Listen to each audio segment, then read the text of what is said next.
that there are right now. Based on how they played this season. Nobody's watching besides me. It's all good, bro. It'll go on the YouTube, so maybe a few more people will see. But I appreciate you watching, bro. If you have any opinions, let me know. Sub to me, please. Also, I'm trying to get to 11K. I'm good, bro. Appreciate the offer. I also appreciate coming here and telling me that no one's watching. It's a real class act. Yep. That was a real conversation I had with a real viewer. As an aspiring streamer, it's inevitable that in the beginning and maybe for quite some time, you'll be streaming to virtually no one. But if you want to be successful, you need to trick your brain into thinking you have hundreds, if not thousands of viewers at any given moment. Why is this? It's a part of our human nature to be affected by negative things. If you're like me, your natural response to negativity is to just completely shut down. I don't feel like talking or showing emotion of any kind. The issue with this is that I'll be pushing away any potential new viewers that may pop into my stream because, well, no one wants to watch anybody that's moping around. As a content creator, you have a very small window to capture someone's attention before they move on. And if you're waiting to see that view count go from 0 viewers to 1 to engage with your chat, chances are you've missed that window. So as someone who has been through the trenches, here are 3 steps you can implement today to help you never miss out on a new viewer ever again. Number 1, just hide your view count. While you're live, your view count is pretty much irrelevant. And for someone so new to the streaming game, seeing that 0, 1, 2, maybe even 3 viewer count is pretty deflating. So the best way to avoid seeing those numbers and in return having a negative mindset towards streaming, just hide it.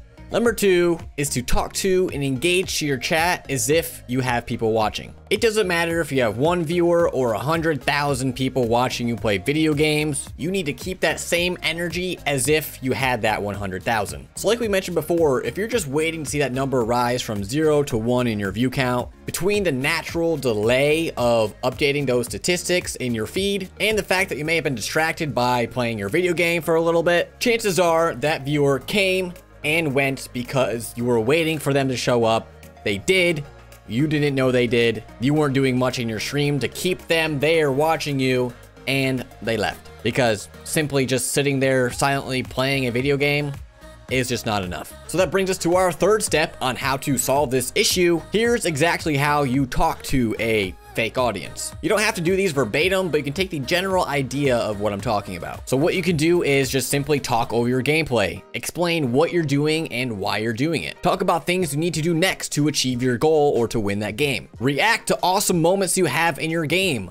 Rage at terrible things that happen to you while you're in your game. All of these things are heavily personality driven, and viewers want to grasp on to your personality because it can be relatable for them. So far, these are all great things to help your viewers cling onto your personality and stay watching your content. But now, how do you translate that into active chatters? Well, here are some things that have worked for me. You need to prompt your viewers into being an active chatter. Ask what they think of the game you're playing. Ask for their opinions on the map that you're in. Ask for their opinions on the weapons that you are using. Ask for certain weapons or loadout variants of those weapons that maybe you should use. See if anybody watching you has any new tactics that you can implement in your gameplay. More times than not, if someone has or thinks they have some sort of knowledge on a certain topic, more than likely they're not able to resist the urge to give you their opinion on the matter. But a lot of times they're not simply just going to share it.